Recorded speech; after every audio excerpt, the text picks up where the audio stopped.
Muchas gracias y buenos días a todos.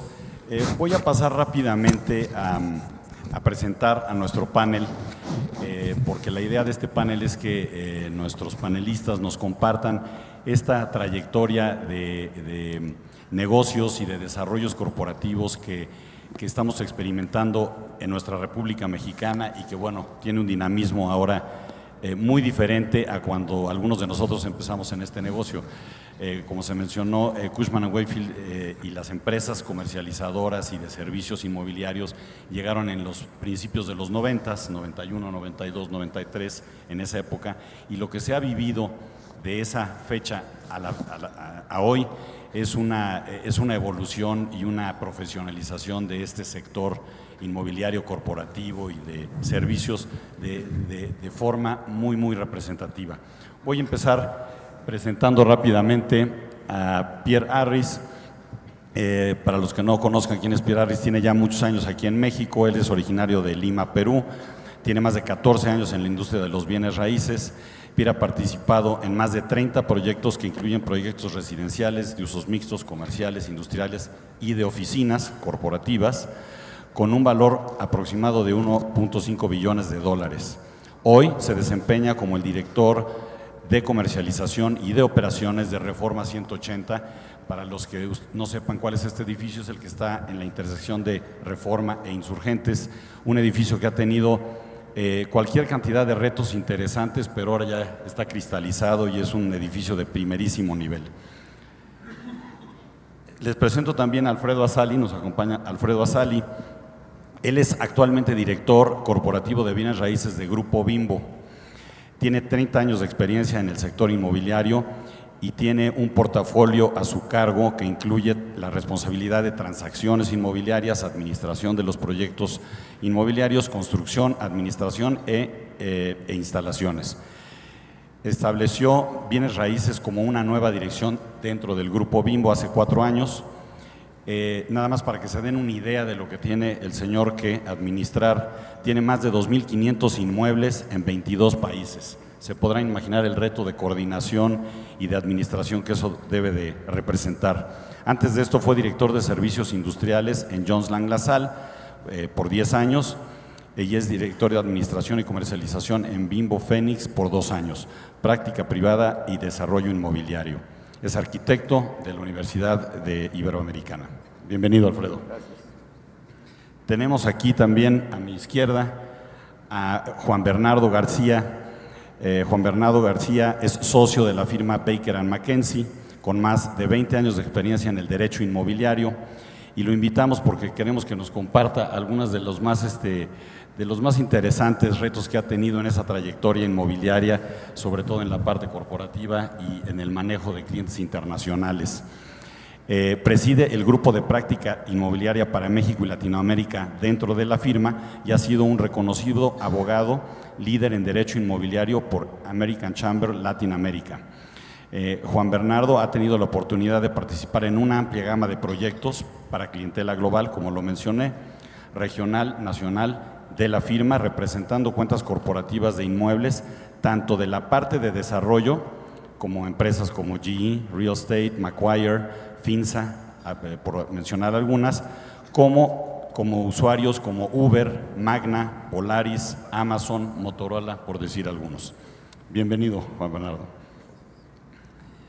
Y por último tenemos a mi extremo izquierdo a Moisés Farca, que además de ser un gran amigo y cliente de hace muchos años, tiene una trayectoria que empezó como constructor en los años 70, luego pone su propia constructora y luego se vuelve desarrollador, y dentro de su historial de desarrollo, que le pediremos que nos platique al rato de toda su evolución, cómo empezó, qué tipo de proyectos empezó haciendo y qué es la evolución que él ha visto, no nada más en los desarrollos corporativos, sino en el manejo de los clientes mismos, y bueno, y tu experiencia también muy en este desarrollo inmobiliario y capacidades, tecnologías nuevas y todo lo que has tenido en tus manos. Con esto me gustaría empezar en directo y le damos la palabra a Moisés para para que nos platícanos un poco tu trayectoria y los retos que ahora enfrentas como desarrollador. Moy, por favor, adelante. Bueno, muchas gracias por la invitación, buenos días a todos.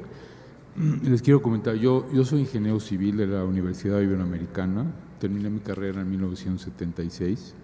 Mi primera etapa fue trabajando para una constructora que construía para la iniciativa privada, donde se desarrollaba vivienda y edificios de oficina. En esa época, todos los edificios de oficinas que se hacían se rentaban al gobierno federal, prácticamente todos.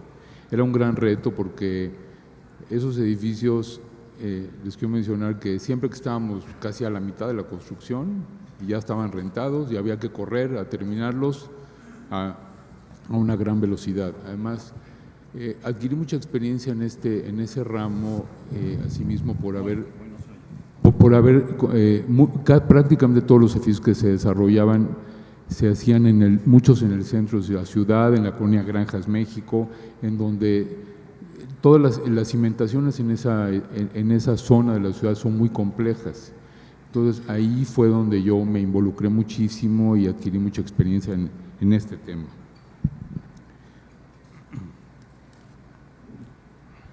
Posteriormente, hacia fines de los 80s, decido dar un giro con mi experiencia construyendo y me torno a ser un desarrollador constructor.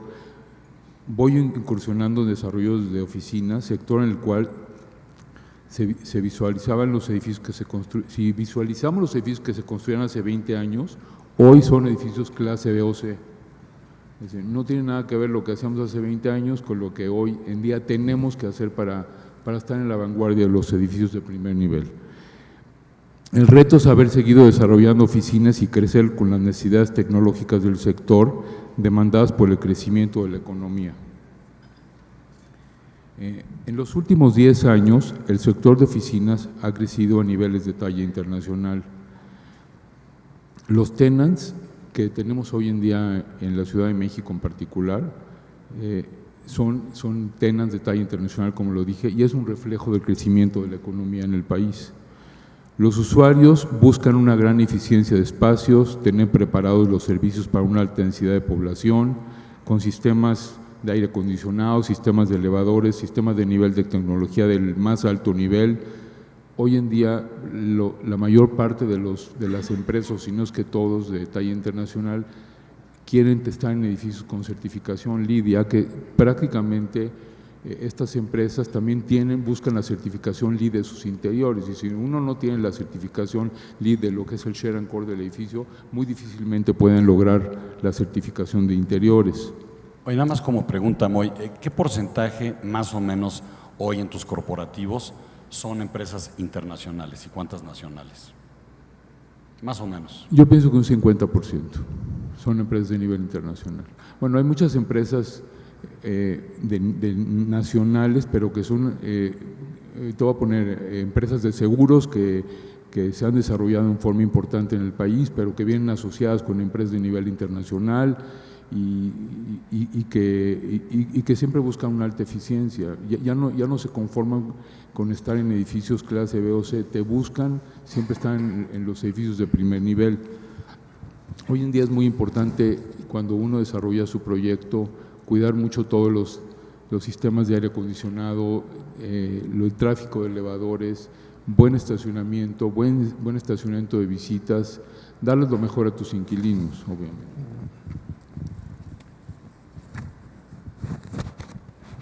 Para mí ha sido muy importante estar en los principales corredores de oficinas, como por ejemplo Reforma Insurgentes, donde en estos corredores tenemos posibilidades de una buena movilidad vehicular, que tenemos que estar cerca de un transporte público, como lo dije, buen estacionamiento de visitas, buen estacionamiento de usuarios y dar la mayor parte de servicios. Les voy a poner un ejemplo de lo que me ha sucedido últimamente. En un edificio que estoy desarrollando en Corporativo Revolución, que son 80,000 metros cuadrados de oficinas, se me acercó Citibanamex. La densidad que ellos tienen, ya firmé un contrato de arrendamiento de 40,000 metros, es de una persona cada 6.5 metros. ¿Cuánto? Una persona cada 6.5 metros. Entonces, tuve que hacer un estudio especial de tráfico de elevadores para darles abasto a la densidad que van a tener. Si no, hubiera yo colapsado el edificio. Los sistemas de aire acondicionado también tienen que ser de otro nivel, tuve que hacer un estudio especial. Entonces tienes que ir preparándote para poder afrontar todos estos retos, eso es algo importante. Nada más para que comparen, una densidad de 6 ¿cuánto dijiste? De 6.5 metros por persona es prácticamente el doble que el estándar. O sea, es meter el doble de gente en el mismo espacio. Es altísima la densidad, es más, es probablemente la más alta que he oído. Yo creo que es la más alta de ocupación en la Ciudad de México. Por ejemplo, Torre Mayor hoy en día tiene una ocupación promedio de una persona cada 8 metros. Y obviamente Torre Mayor cuando se construyó no tenía, vamos a decir, se hizo con un nivel de tecnología primer mundo y Torre Mayor da abasto a ese nivel de ocupación de los inquilinos. Por ejemplo, recientemente firmamos un contrato con AT&T en Torre Diana, donde después de que AT&T estuvo exhaustivamente buscando en todo el mercado, querían ellos tener un edificio de la mayor alto nivel de tecnología. Nosotros en el equipo que yo manejo, con arquitectos, con ingenieros consultores, nos hemos preocupado por estar a la vanguardia, con las mejores tecnologías que se pueden lograr en un edificio. Y obviamente con certificación LEED, que mucha gente tal vez piensa que la certificación LEED es como tener una talla, pero la certificación LEED te da mucho más que una talla nada más, porque te da una plusvalía a muy largo plazo, niveles de operación de una alta eficiencia en los edificios. Oye, en esa línea que vas, me gustaría, Moy, interrumpirte un segundo y pedirle a Alfredo que me platique un poco si estás tú viviendo, Alfredo, una transformación.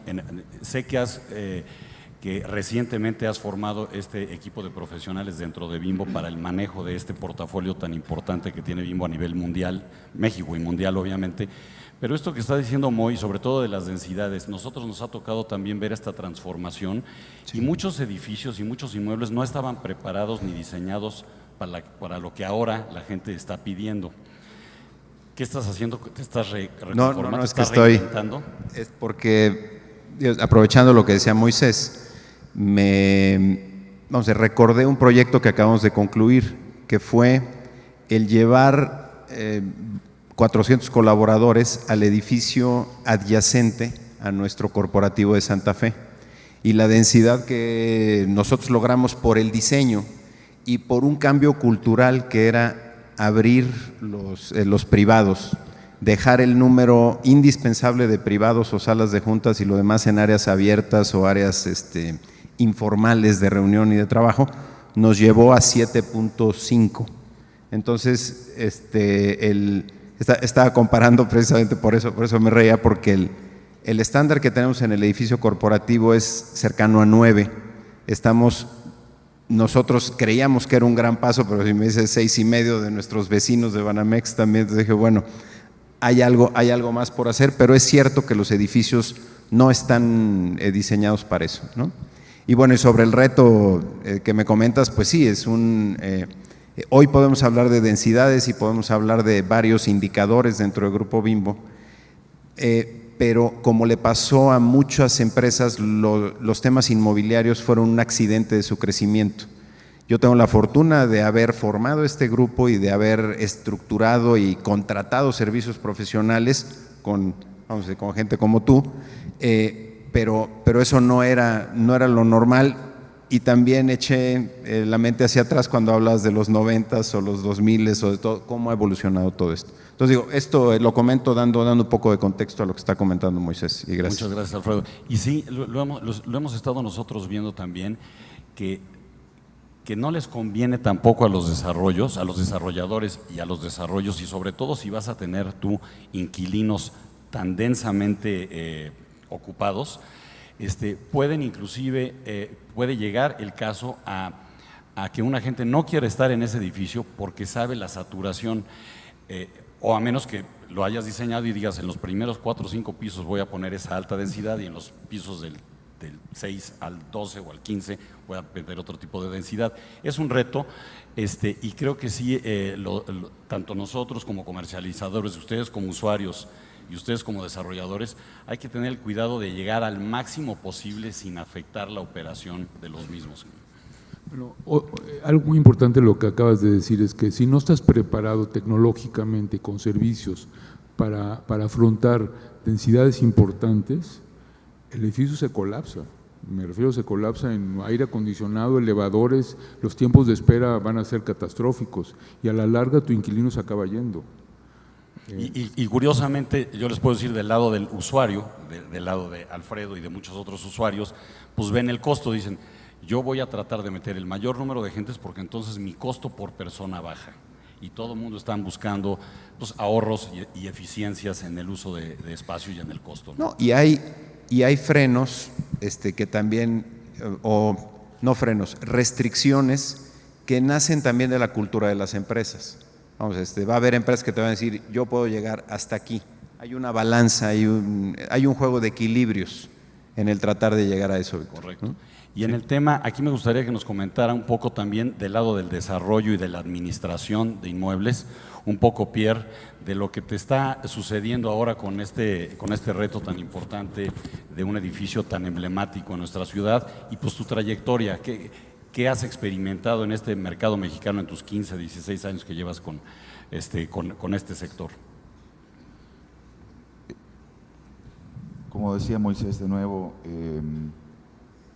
el mercado ha cambiado mucho en los últimos 15 años, desde que yo me incorporé al segmento. Para comparar un poco, yo trabajé en Hines, una desarrolladora inmobiliaria americana.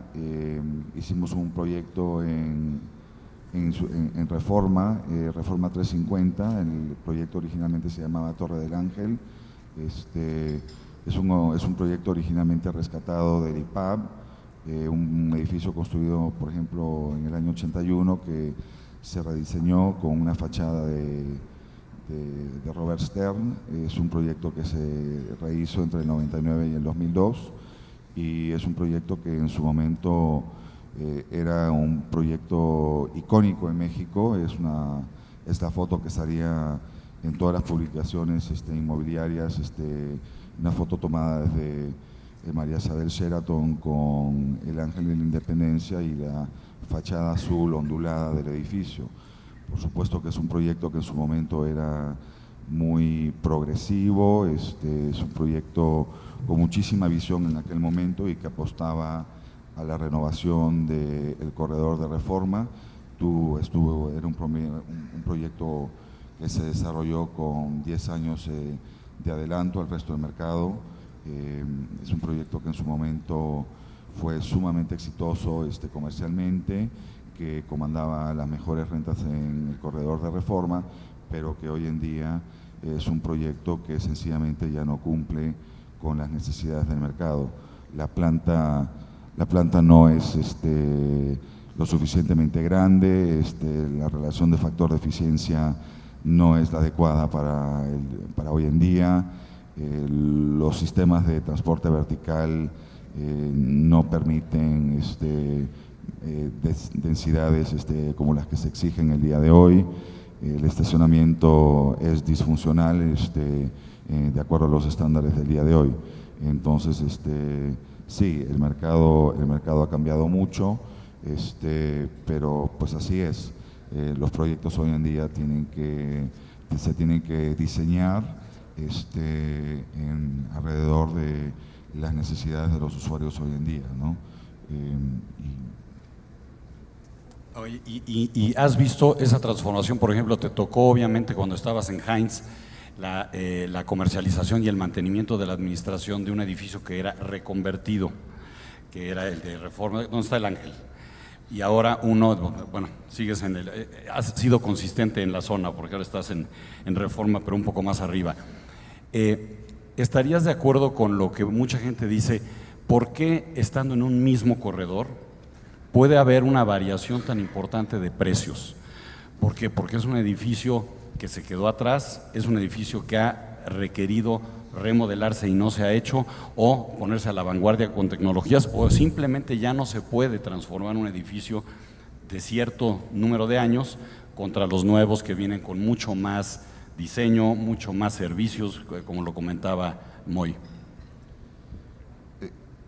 Yo creo que lo que sucede es de que en todo corredor de oficinas hay expectativas por parte de los clientes con respecto a cuáles creen son sus necesidades, y también hay percepciones por parte de desarrolladores con respecto a qué tipo de edificio quieren hacer y cómo lo quieren posicionar en el mercado, cuánto va a costar el metro cuadrado y en cuánto lo van a rentar. Entonces, al final del día, el mercado, lo que acaba sucediendo es de que se va segmentando por sí solo.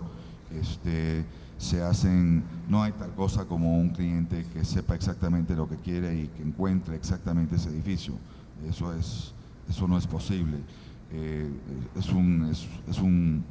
La búsqueda por parte de un inquilino para encontrar un edificio de oficinas es un ejercicio comparativo, es un ejercicio de identificación de necesidades, es un ejercicio tipo scorecard, donde por un lado hay elementos cualitativos que tienen que cumplir, y luego del otro lado hay un ejercicio financiero.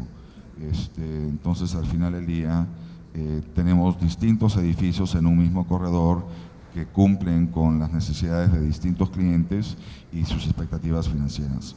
A mí me ha tocado ver inclusive corredores no tan emblemáticos como Reforma, en donde hay edificios, algunos que has estado desarrollando tú, Moy, de primerísimo nivel, que inclusive son más valiosos y dispuestos a pagar mejores rentas por un edificio más eficiente. Realmente México sigue siendo, y se los platico porque llevamos estadística pues, de Estados Unidos, Canadá y del mundo entero. México sigue siendo un mercado muy competitivo en cuestión de costos de renta.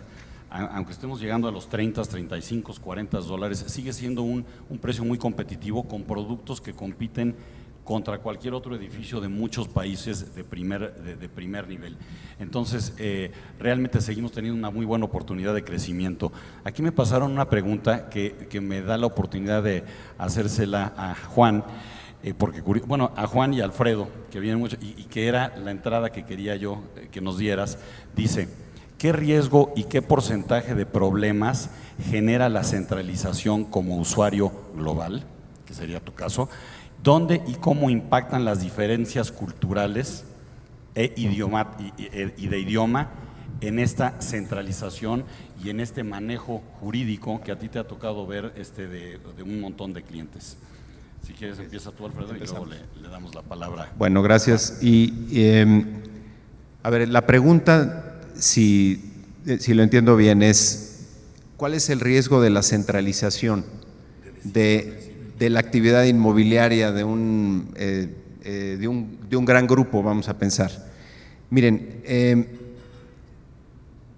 esa fue la gran pregunta que yo me hice cuando entré al grupo, y les voy a decir por qué.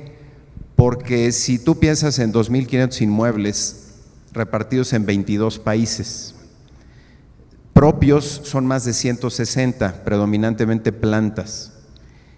Mi punto principal y por el cual se centralizó es que había un altísimo valor no atendido de una forma estratégica. Si nosotros hacemos en la matemática más o menos 40 millones de dólares por 160 plantas, son 6.500 millones de dólares de valor que pudiéramos en activos, ¿no? Entonces, eso se manejaba de una manera local o independiente, dependiendo muchas veces del gerente en turno o del director de un país o de algo, pero no había una estrategia incluso a decir, oigan, nos conviene rentar por lapsos de 5 años o de 10 o de 1 año, ¿no? También otro altísimo valor no atendido estratégicamente es lo que pagamos de rentas. De una manera anualizada pagamos 150 millones de dólares en rentas. Entonces, yo creo que conviene tener eso en una base de datos o en un sistema informático que te lo dé, o en alguien que lo administre sencillamente. Entonces, sí hay un riesgo de que el que yo más veo es que a veces somos lentos en tomar una decisión. Se necesita un centro de ventas en Nicaragua. Bueno, ¿sabes qué? Hay que hablarle a los de bienes raíces en México para que nos manden a alguien o para que nos orienten. Sí se va a tardar más que si sale una persona a tratar y rentarlo, ¿no? pero si en el conjunto de todos esos eventos viéramos que todos salieran localmente a buscar una renta y les cobraran 10% más caro que lo que tú haces con un método o con una estrategia, entonces sí se justifica. Ese es por un lado. Diferencias idiomáticas, diferencias de países, les puedo decir que el grupo orgullosamente mexicano y tan grande como lo es y reconocido, hay muchos bimbos, hay un bimbo en Canadá, otro en Estados Unidos, otro en Chile, otro en España, y no todos viven los mismos momentos económicos, ni momentos o ciclos inmobiliarios, también es importante, Víctor. En España hace 2 o 3 años estábamos rebajando rentas. ¿Por qué? Porque había la oportunidad, mientras que podías llegar quizás a ciertos mercados en Estados Unidos y te iban a decir, no, más bien ven y súbeme las rentas, ¿no? Entonces, en cuanto a cultura o idioma, nosotros nos manejamos, estamos haciendo la transición de español al inglés, el idioma de los negocios corporativo general, estamos tratando de que sea inglés, pero no todavía estamos ahí.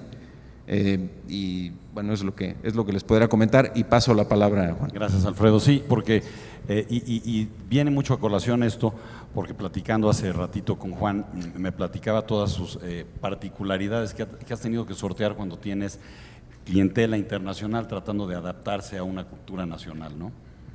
Gracias, Víctor. Ya pensaba que no me iban a preguntar nada, dije, pues, me dejaron así medio al último. Pues sí, tengo poco tiempo, pero muchos temas que tratar. En la experiencia que hemos tenido como una firma global, con nuestras 78 oficinas, es que precisamente hay una diferencia de culturas, de idiomas, de sistemas legales, de creencias, etcétera, ¿no? Que a veces trascienden mucho en la manera en que se hacen los negocios. Hay 5 o 6 temas que creemos que son los más relevantes en las transacciones inmobiliarias, ya sea de compra, venta, arrendamiento, estructuración, desarrollo de proyectos inmobiliarios en lo general. Y quisiera comentarlas con ustedes y compartirlas. Un primer tema es el tema de tiempos. Sin duda hoy el tiempo es oro y cada vez vale más día con día. Antes se decía mucho en los proyectos inmobiliarios location, location, location, ¿verdad? Y se sigue diciendo. Y nosotros en el argot legal decimos closing, closing, closing, ¿no? O sea, tenemos que cerrar los deals. El tiempo es el tema más relevante y clave, sin dejar de proteger a nuestros clientes, obviamente, y transmitirles los riesgos legales que puede presentar una operación. Entonces es un gran reto para nosotros el poder lograr esa dualidad, ¿no? Tiempos cortos y resultados precisos, concisos y protegidos desde el punto de vista legal. Pues bueno, en ese sentido pues hemos tenido muchas experiencias y recientemente tuve una interesante donde uno de nuestros clientes estaba participando en un bid donde participaban casi 15 diferentes desarrolladores para comprar un inmueble para hacer un proyecto muy grande de usos mixtos, y donde nuestro cliente no fue el mejor postor económicamente, pero al final el vendedor se decide por nuestro cliente porque se atreve a presentar un calendario de adquisición muy agresivo, sin dejar obviamente de cubrir el due diligence normal que se tiene que hacer, pero con unos tiempos sumamente restringidos, y nos pide a nosotros, ¿puedes hacerlo en 3 semanas y cerrar? Sí, podemos, adelante. Y así se ganó esa transacción a alguien que puso el término estándar de dame 2 meses y luego firmamos una promesa y luego cerramos y bueno, entonces el tiempo ahorita es clave y tenemos que responder como prestadores de servicios legales a ese tema. Otro tema muy relevante que se ha venido o que ha tenido más boga es el tema ambiental o la responsabilidad ambiental. Este tema, bueno, pues tiene muchísimas vertientes, pero desde el punto de vista legal lo que siempre nos preocupa es transmitirle a los clientes: hoy tienes una responsabilidad solidaria si compras un inmueble que estaba contaminado. Si no te dicen que está contaminado y te lo venden y no tienes permiso de Semarnat, la transacción es nula. Tienes algunos riesgos que nos tocó ver recientemente en una operación donde el cliente insistió mucho en hacer el due diligence legal, el vendedor insistía en no hacerlo, a final de cuentas lo logramos. Y efectivamente valió la pena haberlo hecho porque el costo de la remediación que tenía que llevar en ese inmueble para poderlo dejar en cumplimiento de estándares legales era más caro que el precio del inmueble mismo. Más allá del tema comercial, que puede implicar un proyecto que todavía ni nace, se puede ir a la tumba directo si sale al mercado que ese inmueble estaba contaminado y es un proyecto residencial, usos mixtos, etcétera, ¿no? Entonces, ese es otro reto muy relevante que hemos estado viendo, ¿no? Otro tema que tiene mucho que ver con la pregunta que hicieron, el tema de la cultura, pues es el tema de la estandarización. Y me refiero a estandarización donde los grandes usuarios de servicios inmobiliarios corporativos nos piden usar el mismo formato de contrato de obra en todo el mundo, el mismo formato de carta de intención en todo el mundo. Y eso pues tiene una serie de retos, ¿no? No solo de idioma, de cultura, pues de sistemas legales a veces que son totalmente diferentes, como el civil law y el common law en diferentes países, ¿no? Entonces nosotros como abogados tenemos que aterrizar todos esos documentos, asegurarnos de que los localizamos, como se dice, no tropicalizamos, pero sin que pierdan un sentido comercial y el sentido legal que tienen que tener. Entonces, por ejemplo, ahí un cliente nos decía en una transacción ahí, una construcción de una planta industrial en el Bajío, europea, donde nos dice, oye, quiero usar a fuerza el formato de FIDIC internacionalmente aprobado y quiero poner una cláusula de arbitraje para resolver las controversias con árbitros en Europa. Le digo, a ver, honestamente, un tema de entrega tardía de una nave industrial en el Bajío, con constructoras mexicanas, etcétera, ¿cómo lo vas a someter a un arbitraje en Europa? Con un juez europeo, digo, con un árbitro europeo, no tienen conocimiento de las cosas que están sucediendo en nuestro país, ¿no? Entonces tiene sus ventajas y sus desventajas sus temas, ¿no? Pues se pueden usar, pero creo que hay que saberlo tropicalizar. Otro tema muy relevante también cultural es el tema de compliance y FCPA, ¿no? Que ya lo han mencionado incluso en el panel anterior varias veces, el tema de la corrupción, que pues desgraciadamente en este país y en muchos más, nuestra experiencia nos ha tocado verlo, no solo en Latinoamérica. Nosotros como firma nos ha tocado hacer transacciones pues globales across the board, donde en otros países también se cuecen las habas, como se dice. Entonces, en nuestro país el reto es que de pronto algunos funcionarios nos pretenden condicionar licencias, permisos, autorizaciones contra información privilegiada o contra, incluso hasta te piden, oye, ese terrenito que está al lado del tuyo me gusta, dame el lote, dámelo ya. Y bueno, pues esas cosas no se pueden hacer, ¿no? Realmente nosotros como firma global y nuestra clientela global, que los usuarios corporativos cada vez nos lo piden más, tenemos que tener un cuidado con la ética, con el FCPA, con compliance, o sea, tiene que ser todo absolutamente transparente y by the book, ¿no?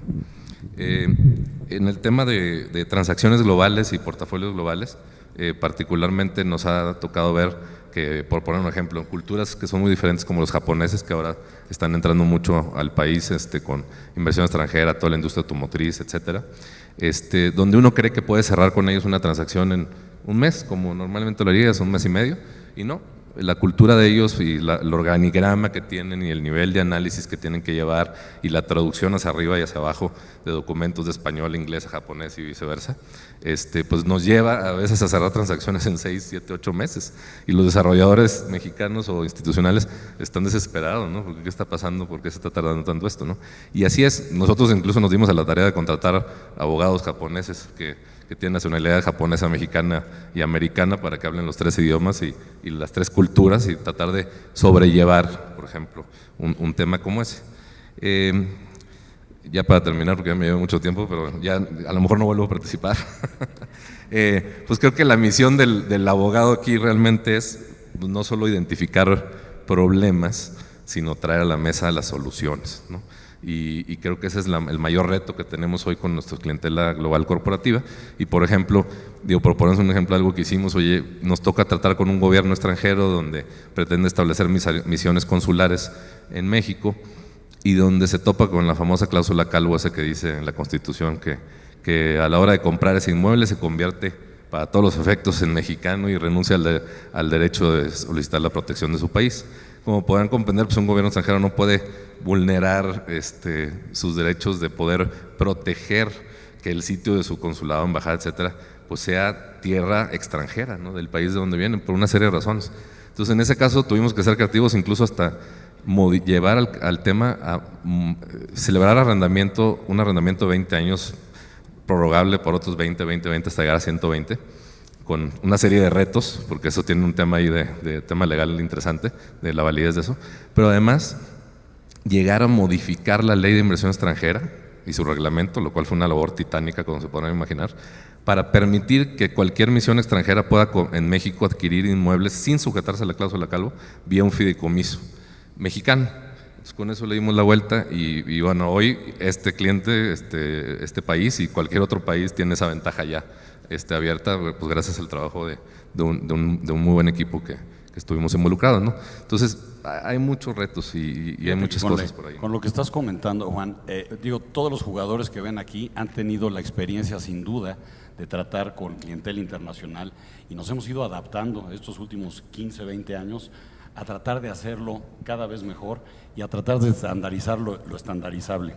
Con esto, bueno, he recibido un montón de preguntas, muchas gracias por sus preguntas, no sé si nos va a dar tiempo de contestar todas, pero me gustaría hacer una rápidamente, tratemos de ser breves en las contestaciones para tratar de cubrir todas las preguntas. La primera sería, para Moy, dice, ¿es rentable invertir en oficinas en México hoy? ¿Qué tan atractivo es? ¿Cómo se fondean los proyectos? ¿Y qué TIR puedes esperar? No sé si nos puedas compartir esto, porque sería el know-how de tu desarrollo, pero ¿cómo ves todavía nuestro mercado de oficinas y qué tantos proyectos de oficinas traes y qué tan rentables los ves? Bueno, definitivamente que es rentable el desarrollo de oficinas. Obviamente que cuando hay que analizar un predio, primero hay que conocer la normatividad, ver qué uso del suelo tienes, eso es muy importante, porque tienes que ver cuánto te cuesta el predio. Hoy en día no es fácil comprar predios en la Ciudad de México o propiedades para que puedas desarrollar oficinas, pero tú tienes que, primero que nada, cuando te ofrecen algo, primero te tienes que dar un clavado y meterte a ver qué puedo hacer, cómo lo puedo desarrollar, cómo me adapto a la normatividad. Si te da el número, obviamente que el TIR que esperamos en un desarrollo de oficinas debe ser entre el 10 y el 12% de la inversión. Obviamente que los fondos de financiamiento, obviamente tienes que tener inversionistas atrás de ti que puedan tener un fondo importante y tener acceso a los recursos financieros. Hoy en día, que es algo que yo quería tocar, también se ha vuelto muy interesante el que fondos de inversión extranjero, fibras, quieran comprar proyectos. Pero también hay algo que para mí ha sido un reto. Yo no he vendido ningún edificio de los que tengo con mis inversionistas.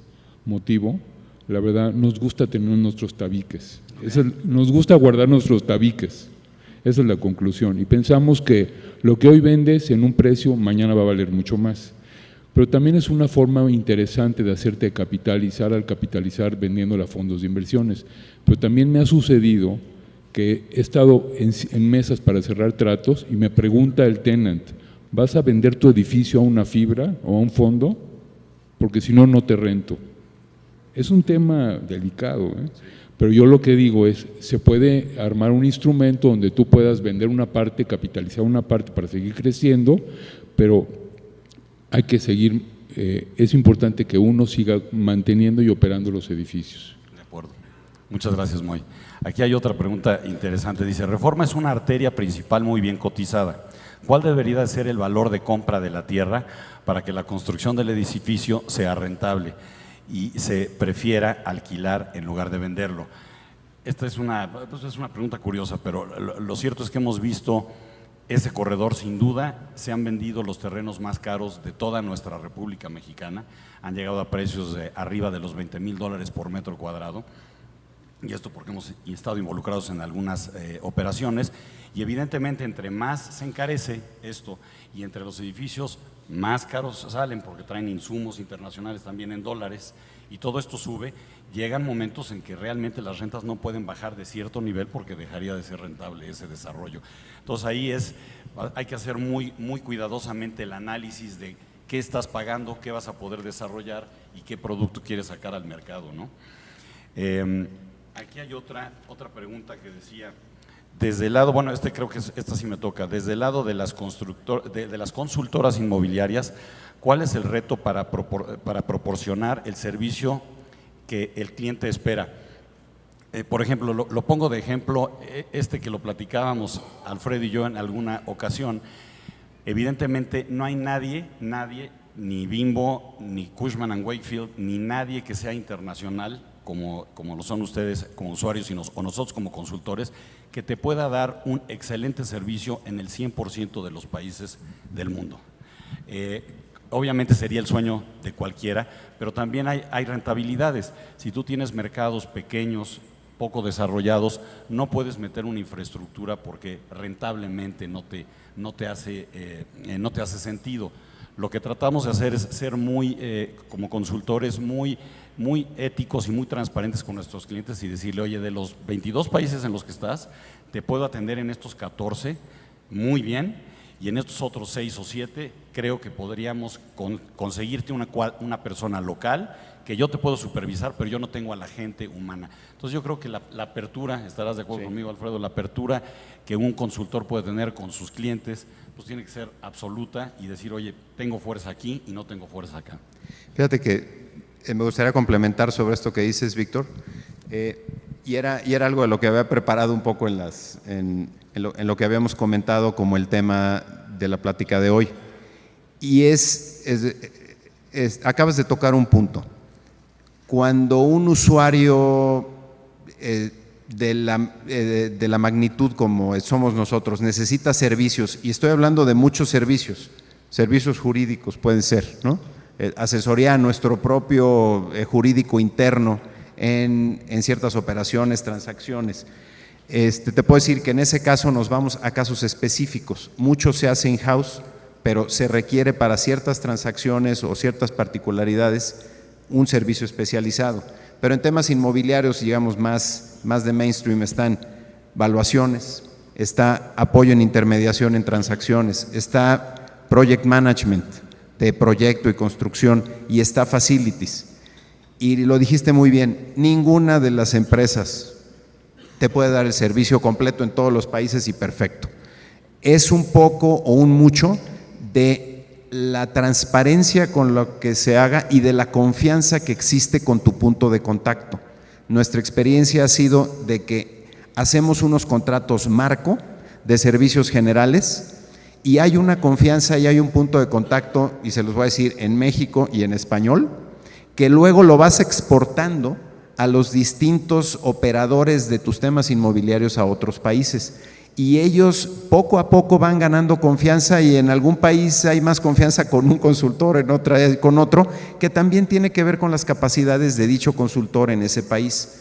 Entonces nosotros también como usuarios, y yo venía del background de estar en ese mercado, en ese negocio, yo decía, no hombre, va a ser muy fácil que a mí me den el servicio, y estando ahí no te lo pueden dar, no hay manera, ¿no? Y también tú necesitas una muy buena capacidad, yo la necesito desarrollar un poco más todavía en mi equipo, para poder supervisar el trabajo que los consultores nos hacen y también responder a tiempo, ¿no? A veces tienes tanta carga y hay una operación que se quiere cerrar y te están buscando y tú dices, oye, voy en el avión o mi colega está viajando, etcétera, ¿no? Pero es un punto bien importante, es una gran oportunidad de negocio para las empresas consultoras, y yo sí les pido que cuando se acerquen a similares como nosotros lo hagan de una manera súper transparente y como lo acabas de decir, Víctor. Aquí hay una que tal vez nos puedes contestar tú, Juan, que dice,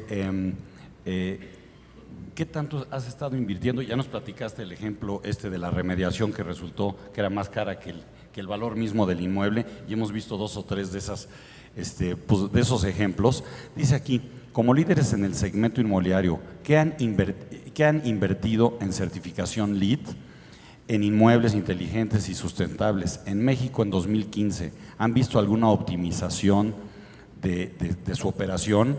¿Hay alguna recomendación que puedan dar a sus colegas para aumentar el CAPEX con soluciones sustentables? Las soluciones sustentables nos están dando más costo y nos están quitando competitividad en algunos casos. ¿Qué podrías tú platicar de las experiencias que tienes ahí? Me suena una pregunta un poco más a lo comercial que a lo legal, pero desde la perspectiva legal, sin duda hemos visto que nuestra clientela corporativa global cada vez le pone más interés a este tema, por ejemplo, a la certificación LEED.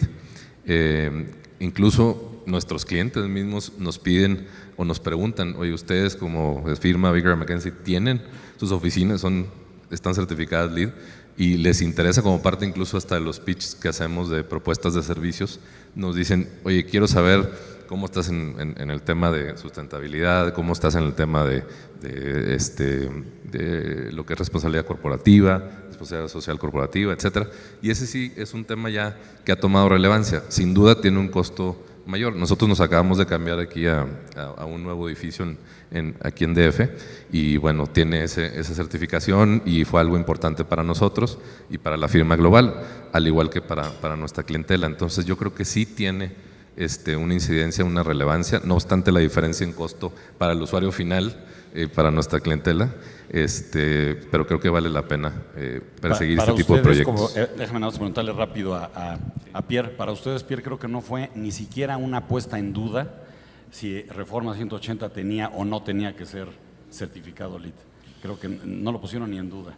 No, el edificio está ubicado en la esquina de Paseo de la Reforma con Avenida de los Insurgentes y pues es muy obvio para todos de que es una esquina con una importancia geopolítica en México enorme. Algunos dirían inclusive que es la esquina más importante del país. Tal modo que cuando compramos esa esquina, la mentalidad dentro del grupo desarrollador y dueño del terreno era la de construir un edificio que fuera un edificio tipo icónico, ejemplar, y un edificio que mostrara un camino hacia un tipo de desarrollo más sustentable. Y por supuesto que eso implicaba una certificación LEED y tal es el caso que inclusive estamos construyendo el primer edificio con certificación LEED Platino Core & Shell versión 2009.